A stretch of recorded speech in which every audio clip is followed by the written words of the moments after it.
Welcome to the Blackskins podcast. How you doing, family? Today is Truth Thursday, and we're going to have to get into some truths. Identify the truth. Know why it's the truth. Know your truth. I can tell you my truth easily because you ain't here. So I can share without the look of judgment. You don't get the chance to look directly at me in judgment where I got to start recrafting what I'm saying based off of what your eyes are displaying. I don't have to see your eyes. I don't have to allow your eyes to make me realize that I shouldn't say what I want to say and start lying to you. I don't want to lie to you. Lying don't make me feel good. That's my truth. I don't like lying. Now, I like to say I don't lie, but that would be a lie because every now and then, information gets withheld. I might not tell you a flat out lie, but I might not give you all the information as to why or how or when to defend my own mental capacity. Because we are all judgmental to some degree. You know the me that I show you, but I assure you that there are those that might have a totally different perspective of me or you than we may know to even be true ourselves. This week, Truth Thursday, the ministry, I came from Matthew, the 5th chapter, where the Messiah told you that we are just like the vines in the vineyard. And the vines that produce fruit, they get pruned. And they don't get cut all the way off, but they get pruned. That way they can produce more fruit. And the vines that don't produce fruit, those branches get cut off by the vine dresser. And the vine dresser is the one we need to be trying to impress for whatever it is we want. The vine dresser is the Most High. He cut us off when we ain't fruitful. Not just fruitful and multiply, but producing the results that he wants to see for the kingdom. He gonna allow your branch to grow. He gonna allow you to show what your output is. But if it ain't good, it ain't gonna be good for the harvest.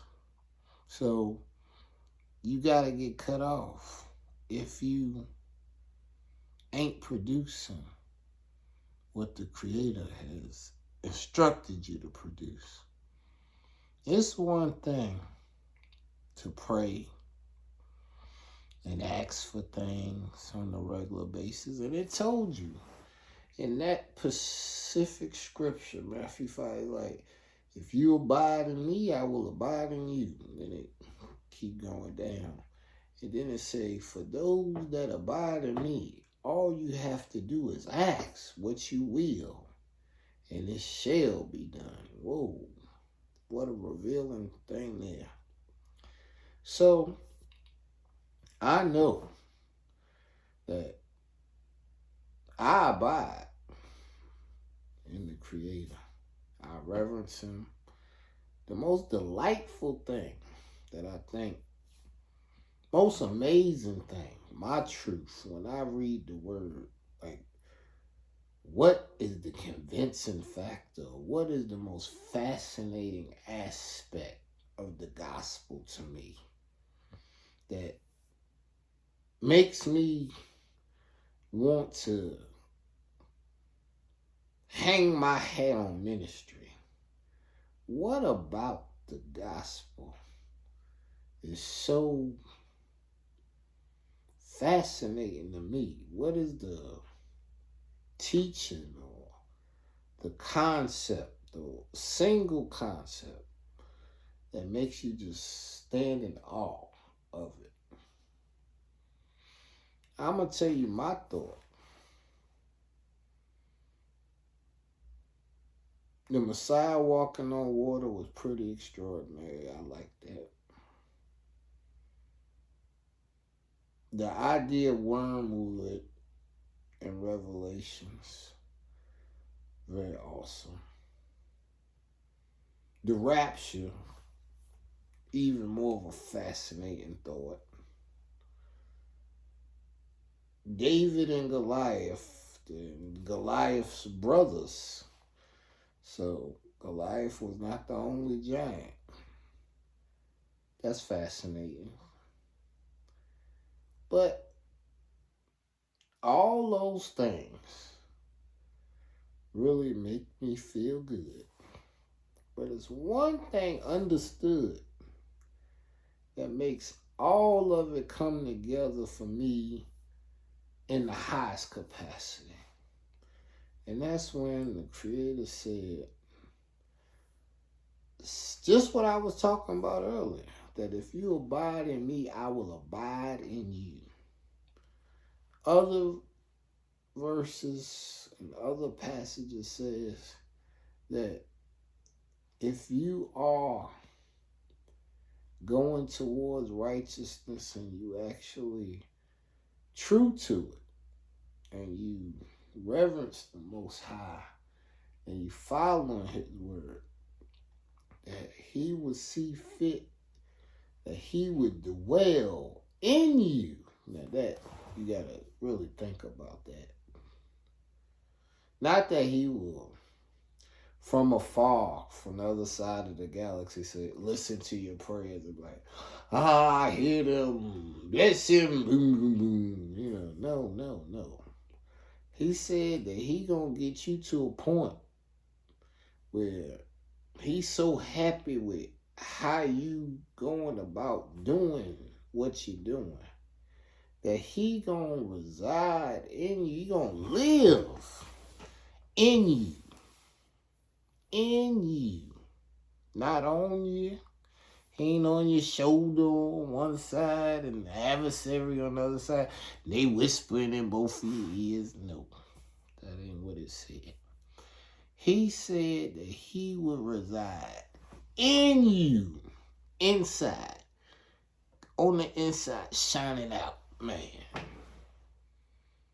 When I think about truth, when I think about what's the most great and satisfying thing, and dealing with the relationship with the Most High, that gotta be it. Like, the Creator of the universe see fit to reside in you,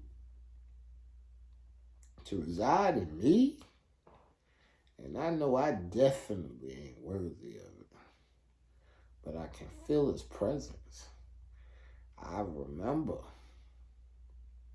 it was long ago when I wanted to know Him for myself. I didn't want to be on some,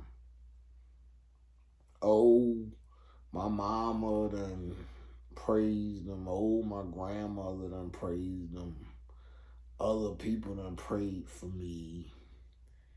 I wanted to have my own relationship with the Creator. I was thinking to myself, how can it be greater? How can I take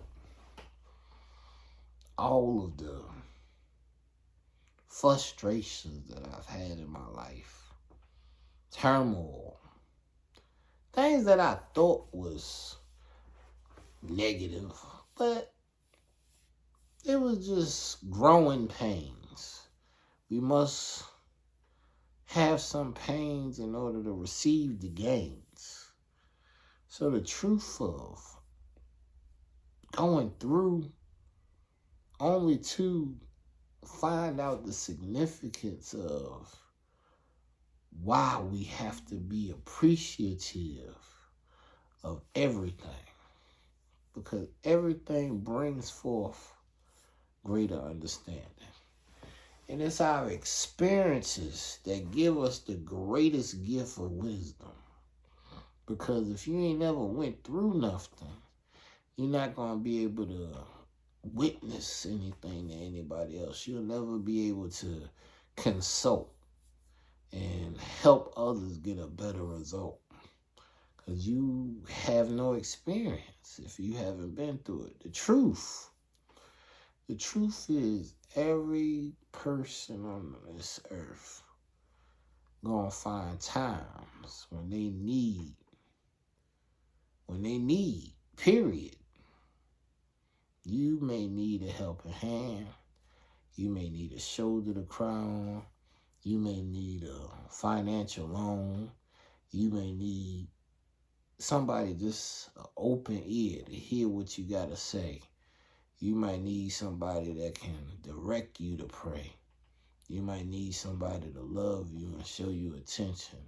You might need everything that has just been previously mentioned, but you definitely going to need something from somebody.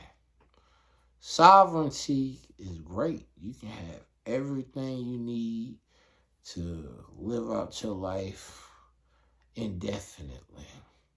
But is that going to make you have a positive feeling? Is that going to bring you to a circumstance of healing?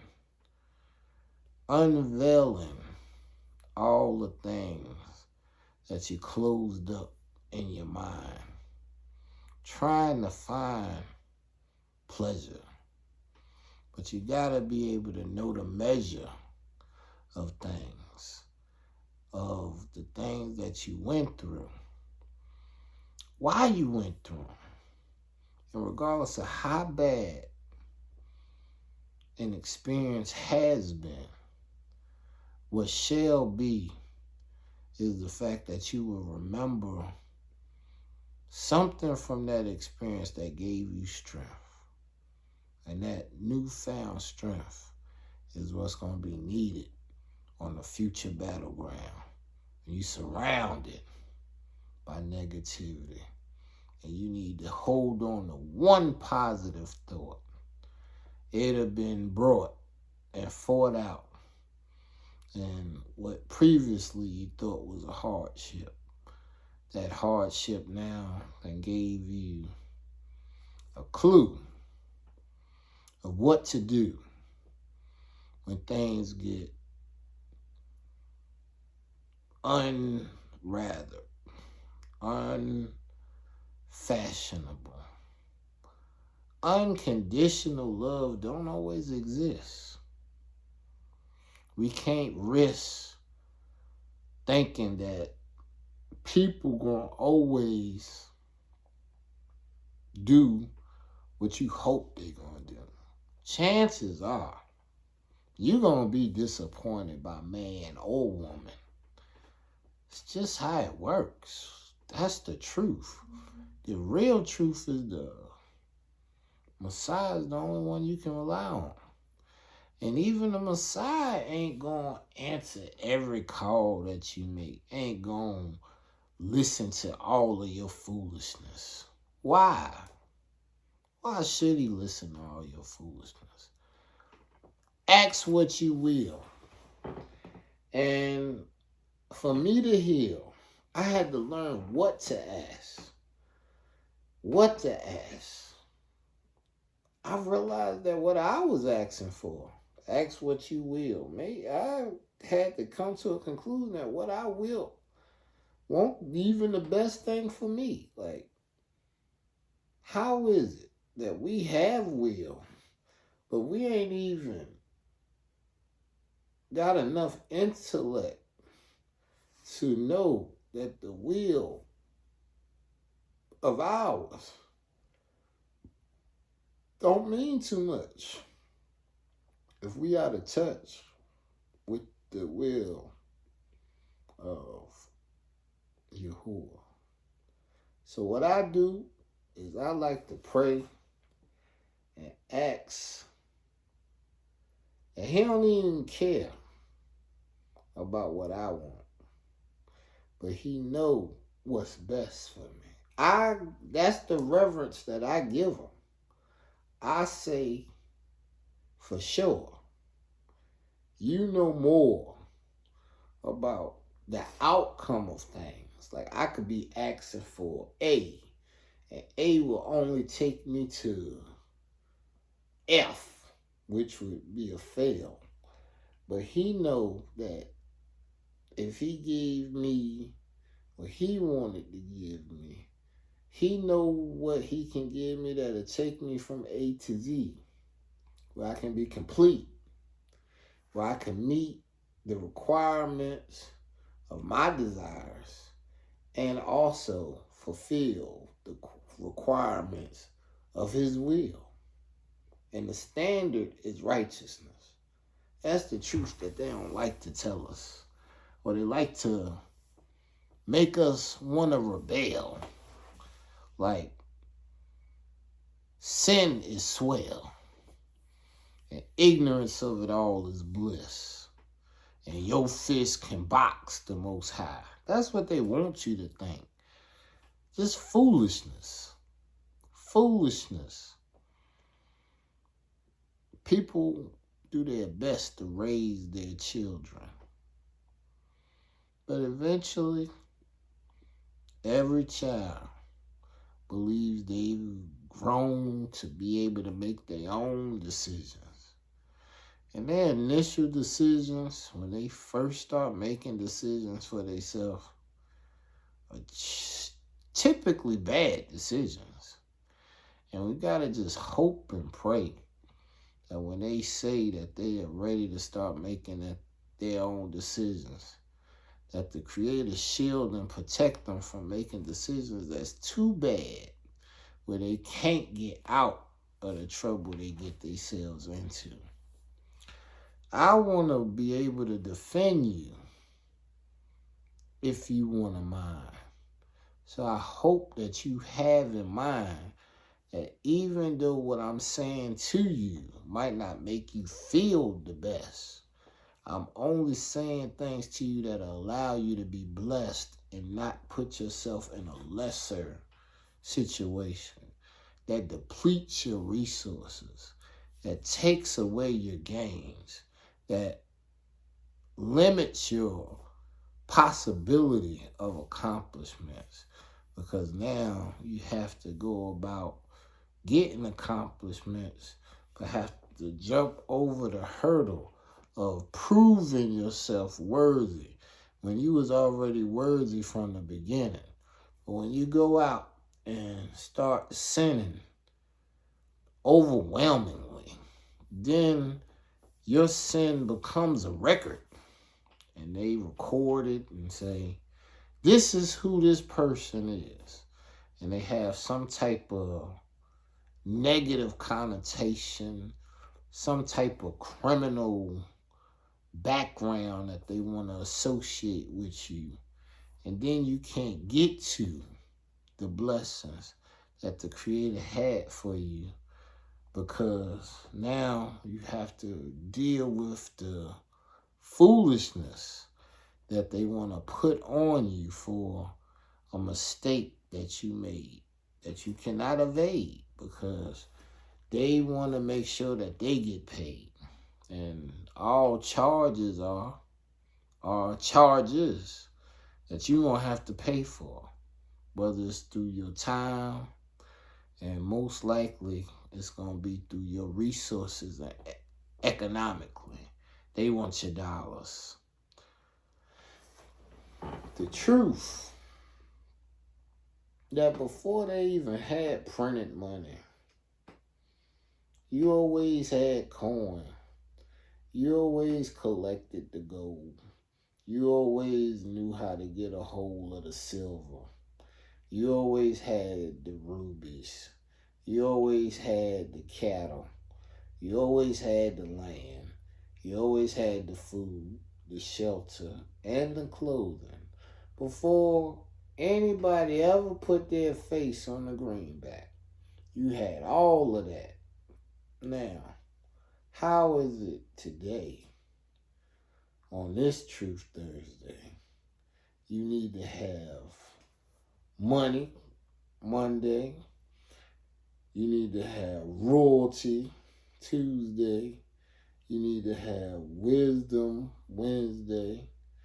You're going to always get the truth on Truth Thursday in two forms. Third one is what's coming to you right now. First form is Truth Thursday Ministry, where we're going to take the word and hold them accountable to his word. Say, this is what you said you was going to do. Now we want to see you do it. If we abide in you, you're going to abide in me. Like I said, it ain't no greater satisfaction or interaction that you can have. It ain't, I've heard about many different aspects and ideologies. And of all of them, that's the one that just makes me feel good to be focused on it.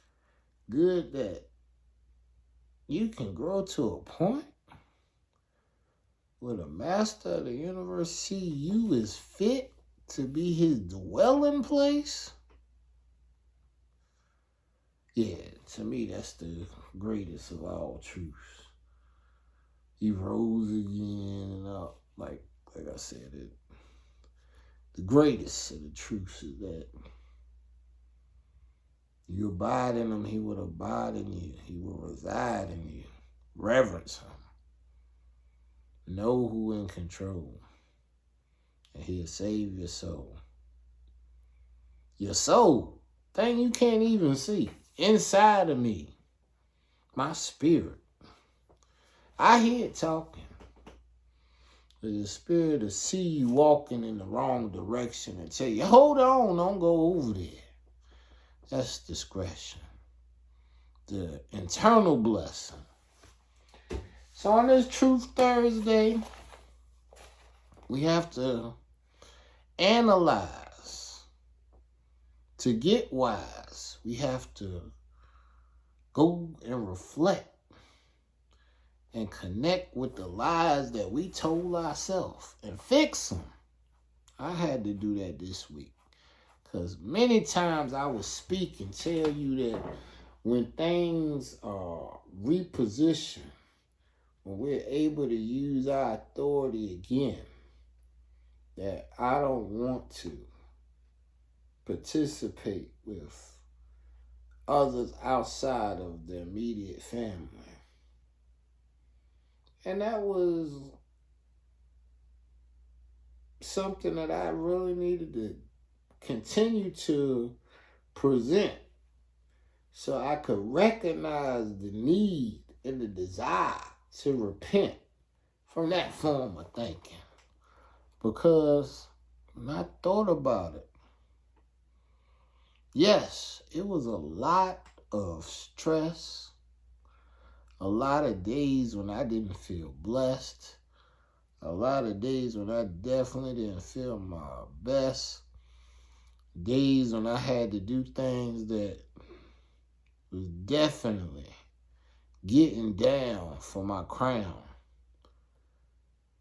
Emperors Do Real Things, a song that came about from living it out. And the one thing I can say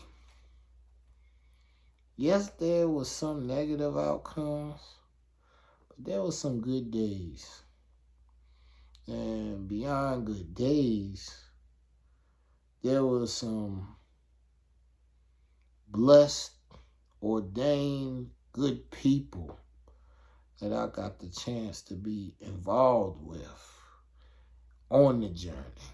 Whether the journey took me to the destination I wanted to go to at that time or not, it took me to a place where I could learn more about myself. I could learn more about others. I could see those that could be brothers. I could see those that could be just associated with, but should have got away from them swift. I seen those things, and we have to start exposing the hidden and or previously forbidden, what you didn't allow yourself to think about because you was too busy trying to progress than thinking about how you was blessed. How were you blessed? Who were you blessed with? When did they show themselves approved or ordained? Or when things got bad, had they complained and refrained from participating? Knowing your origins, researching them, do again, searching. So I'm going in my mind yet again to find the truth. And I'm asking the Most High to draft us back in. Because just as surely as there's the word that says if we abide in him, he abide in us, there's also the word that let us know that those that were native to the olive branch had got cut off, and the wild branches, not even native, them been drafted in. And the greatest thing other than knowing that the Creator will reside in me is knowing that we, the original branches that's been cut off, will be drafted back in again. And knowing we definitely been cut off and others not native have been drafted in. We need to continue these talks because I believe this is what we must do to begin to be drafted back in. Truth Thursday, just discussing the truth. Coming to your truth. That is what is going to be the ticket to being redrafted in. And truth, the truth is, the Spirit descend through song. I seen something that really delighted me. Whole crowd dancing to a song. Whole crowd repeating the words. Everybody's spirits lifted. And we can come up with melodies that shift us. Shift our thinking. Make us start thinking critically. Make us start all thinking in unison. And we can sing a song of praise. And we can sing a song that can prolong our days. And we can sing a song that'll get us back to the ways that the Creator wanted. And all he wants us to do is remember him and know that it's true that he gave us all these blessings. He gave us the truth. He gave us an opportunity to bless it or rest it. Man wanted you to stress it. So you couldn't confess and render your great strength that the Creator made you where you would never have to surrender or submit yourself to others' lies. Be wise. Hallelujah.